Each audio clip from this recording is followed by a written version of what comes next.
sisters, friends in various sectors, the church and parishes, the academy, civic organizations, public and private offices, together today at Hello. the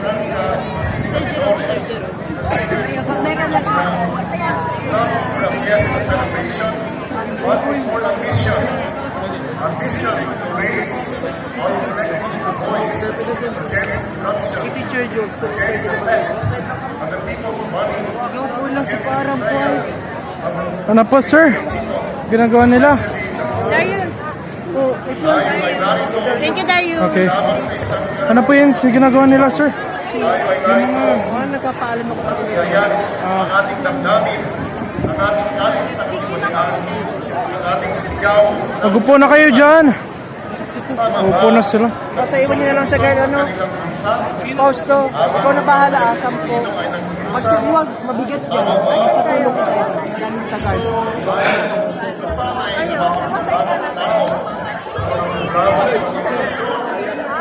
Sa pagkain, kalusugan, bahay, emergency and disaster response, ay pinagagawa sa aming friends together in this million peso march sa Pilipinas. Stand with your brothers and sisters across the nation and refuse to remain silent even when it is a massive corruption. We are here because of our country, because of our families, and our countrymen who suffer as a result of greed and dishonesty of those in positions. Excuse me. Thank you. As we speak out against corruption, we hope that this is a prophetic witness, just like the prophets of old who served as God's voice against the injustice and oppression of the poor. But while we condemn Excuse me corruption, we also pray Excuse me. and call on God to Sorry. help us Hello, in this excuse fight me. against this evil that plagues our nation. Corruption is not just a political or economic issue. It is a moral wound that debases people's dignity. Corruption deepens poverty and destroys the country. And indeed, it is a sin against the commandment, thou shalt not steal, huwag kang magnakaw, dahil ka maghahon. It is a grave sin against God and fellow men, especially the poor. Likewise, we have chosen to gather in this Basilica of Our Lady of Petra Francia to pray to our Ina, who always accompanies us, their children, in our struggles. We draw strength from her maternal care and intercession, knowing that she lives our Christ and our Son, Jesus. Indeed, we are here today to march, to protest, and to pray together, knowing that faith should move us to action. As Christians, as Bicolanos, as Filipinos, we are called to defend truth, honesty, and justice. And as we pray to the heavens, we also greet those in power. Tama na, tuldugan na ang korupsyon, panagutin ang mga sangkot, ikulong ang mga maisala, bawiin ang nakaw na pera at gamitin para sa bayan. Likewise, effective structures and systems must be imposed and implemented to uphold checks and balances. Let us not allow ourselves anymore to be plundered and oppressed. Brothers and sisters, we are on this tough fight against corruption. But let us not succumb to despair. Di tayo hinaan ng hope. Let us remember, hope is stronger than evil. Solidarity is stronger than corruption. And the will of the people is stronger than the greed of those in power. So today, as one people, we march with balance and faith. Let us listen and be inspired by talks here. Let us sing, let us pray, and let us witness together. Let our steps be our prayer, our voices be our offering, and our unity be our strength. Hindi po gabos, hindi mo niyato, laban sa korupsyon, para sa kapwa, para sa bayan, muli sa Diyos. Viva la Virgen! Viva! Viva Bicolandia! Viva! Viva Pilipinas! Viva! Yay! Most marvelous poem, Father Mark. Brothers and sisters, more than a protest, today's gathering is a call of faith and conscience. We are here to pray for justice, to stand for truth, and to uphold a future that belongs to all. Now, let us listen to a message from Reverend Father Wilmer Joseph Tria, who will remind us of the deeper meaning of our actions as Christians and as Filipinos. My dear brothers and sisters, thank you for joining the Trillion Peso March, a powerful nationwide movement uniting people of faith, Roman Catholics, Protestants, Evangelicals, Muslims, and indigenous peoples. This coalition stands with the blessing and unwavering support of His Eminence Pablo Virgilio, Cardinal V, President of the Catholic Bishops' Conference of the Philippines.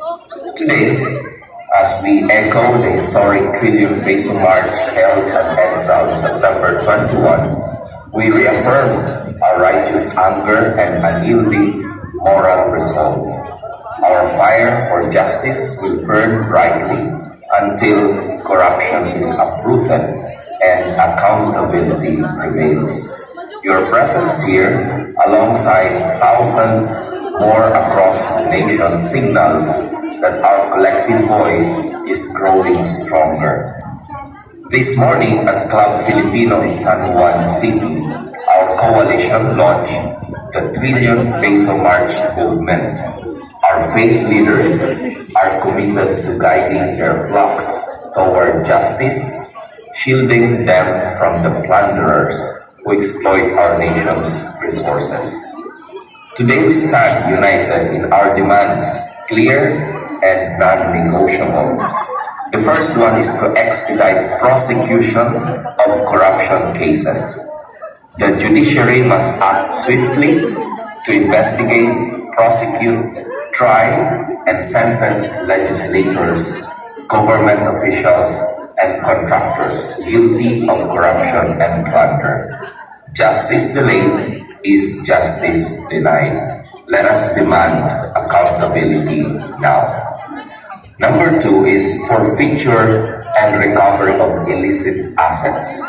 Assets acquired through corruption must be frozen and forfeited within 6 months of conviction, as mandated by Republic Act 1379.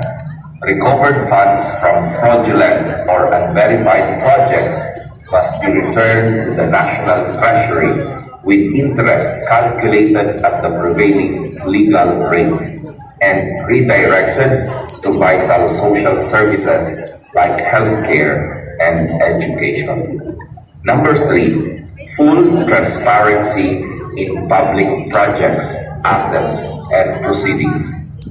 The government must ensure public access to digitized statements of assets, liabilities, and net worth, or SAL-Ns, and beneficial ownership declarations for all elective and appointive officials available online within 3 months. Quarterly updated lists of political proponents and contractors for all Department of Public Works and Highways. Independent audits of these projects by the Commission on Audit within 6 months of completion with results made public. All future budgets must adhere to these transparency standards.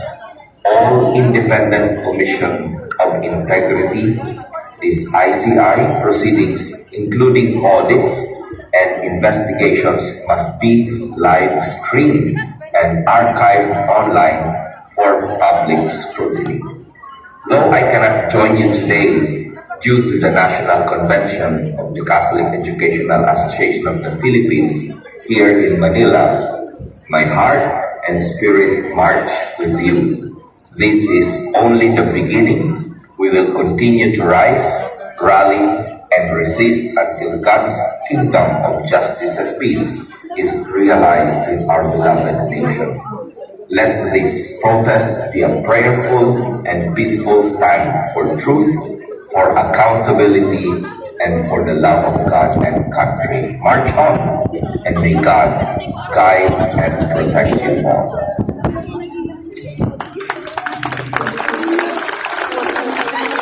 Salamat po, Father Wilmer. Asin sa liwat, mga tugang, ipinapahabog po niya mo na si mga yaon sa likod, sa may right part galing sa tuyang stage. Tabi po, pwede po kapong maglipat, digdi sa left side kan sa tuyang stage. Again, si mga yaon po sa likod, nasa right part, pwede po kapong maglipat, digdi sa left side kan sa tuyang stage. Salamat po.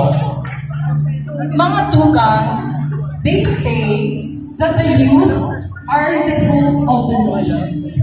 But what hope can they inherit if corruption drains the nation's treasury? Kadakol-dakol na mga estudyante ang napipilitang magtudo sa pagklase. Dakol na mga humen ang napipilitang magtrabaho sa ibang bansa. Takulang ang oportunidad digdi sa Pilipinas.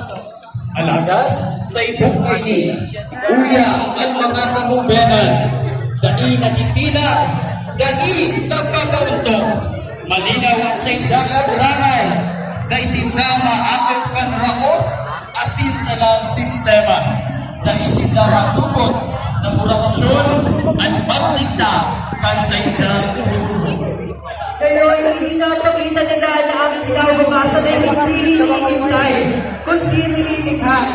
Kung ang kabataan ay handang lumaban para sa katarungan, tayo rin ay dapat na hindi kasama nila.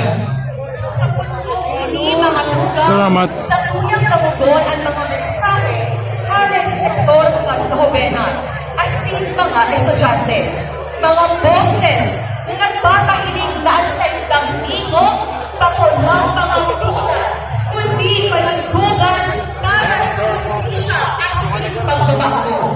Their words echo the cry of a generation that refuses to remain silent in the face of corruption. A generation ready to fight for justice and a better future for our nation. Inon, ikan sa Ateneo.